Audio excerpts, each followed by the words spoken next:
Hello everyone. I hope आप लोग सही होंगे।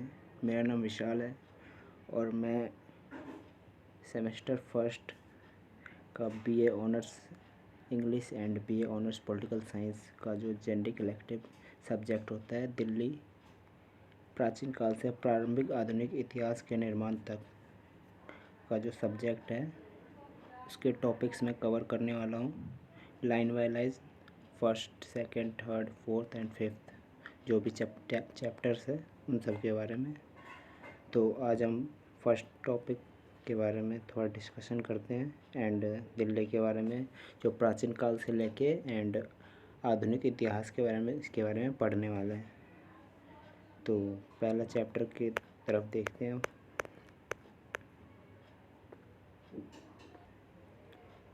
तो ये देखिए एवरीवन, ये फर्स्ट चैप्टर है जेनरिक इलेक्टिव हिस्ट्री का, दिल्ली थ्रू द एज का। तो चैप्टर है परिकल्पना एवं इतिहास के बीच दिल्ली का प्रारंभिक अतीत, इंद्रप्रस्थ एंड लाल कोस्ट। तो इसका इंट्रोडक्शन से सबसे पहले देखते हैं। जैसा कि आपको दिख रहा है परिचय हम ये कह सकते हैं दिल्ली के बारे में कि दिल्ली सबसे पुरानी राजधानियों में से एक है। जैसा कि आपको पता ही होगा, महाभारत के काल से ही दिल्ली का नाम बस बेशक चेंज हो, उस टाइम दिल्ली का नाम इंद्रप्रस्थ हुआ करता था, जो पांडवों द्वारा बसाया गया था। उसके बाद नाम बदलते बदलते अभी दिल्ली पड़ा हुआ है। तो आगे देखते हैं। और हाँ गाइस, जैसा कि आपको पता होगा, दिल्ली एक शहरों का समूह था जिसे कई बार बनाया गया और कई बार नष्ट किया गया।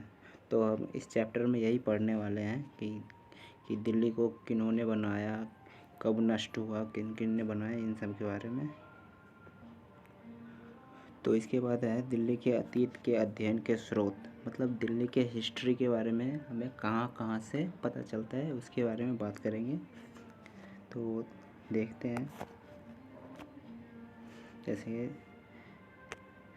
दिल्ली के प्राचीन काल में मानव आबादी का स्थान रहा है। हालांकि इस समय के पत्थर के उपकरण दिल्ली में कई स्थानों से पाए जाते हैं। तो जैसा कि आप देखें, पत्थरों के उपकरण दिल्ली के कई स्थानों से पाए जाते हैं। इससे ये पता चलता है कि दिल्ली का इतिहास कितना पुराना है। तो 1 मिनट। इसी प्रकार दूसरा पॉइंट पढ़ते हैं। तो हम इसी प्रकार उत्तरी हड़प्पा के अंश भोरगढ़, जो वर्तमान में नरेला के पास है, तथा मेडोली, जो दिल्ली के नंद नगरी के पास है वर्तमान में। तो वहाँ पे बहुत से पाषाण काल के जो अंश मिलते हैं, उसकी वजह से भी हमें दिल्ली के इतिहास के बारे में पता चलता है। तो आगे चलते हैं।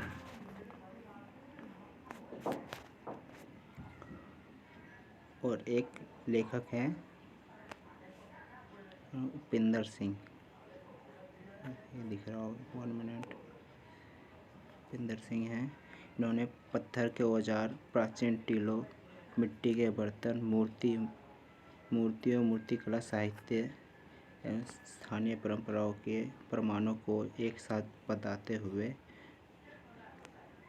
अपनी पुस्तक प्राचीन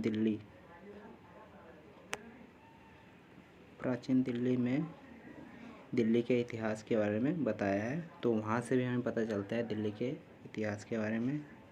एंड लास्ट है, और लास्ट है दिल्ली का भौगोलिक इतिहास, जैसा कि इसमें दिया हुआ है। दिल्ली क्षेत्र की बस्तियां उत्तर भारत के अन्य प्राचीन बस्तियों जैसे मथुरा, तक्षशिला, वाराणसी, कौशाम्बी के साथ अच्छी तरह से जुड़ी हुई थी। यमुना नदी के पानी की आसान पहुंच और पुराने व्यापार मार्ग पर शहरों के रणनीतिक स्थानों ने दिल्ली की बस्तियों को फलने फूलने का फलने फूलने में मदद की। तो ये दिल्ली का भौगोलिक प्राचीन इतिहास था। तो हमें कहाँ कहाँ से दिल्ली के इतिहास के बारे में पता चलता है। दिल्ली के भौगोलिक इतिहास के बारे में उपेंद्र सिंह की जो बुक है प्राचीन दिल्ली, उससे हमें पता चलता है दिल्ली के इतिहास के बारे में।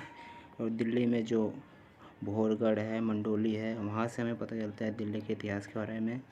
और जो दिल्ली का प्रागैतिहासिक काल में जो खुदाई हुई है, उससे हमें जो पता चलता है दिल्ली के इतिहास के बारे में। तो आज के लिए इतना छोटा ही टॉपिक रखते हैं, फर्स्ट वीडियो है मेरा। तो वीडियो अगर अच्छा लगा हो तो बताना कैसा है, और नेक्स्ट वीडियो में बहुत जल्दी बनाता हूँ इसका दूसरा पार्ट।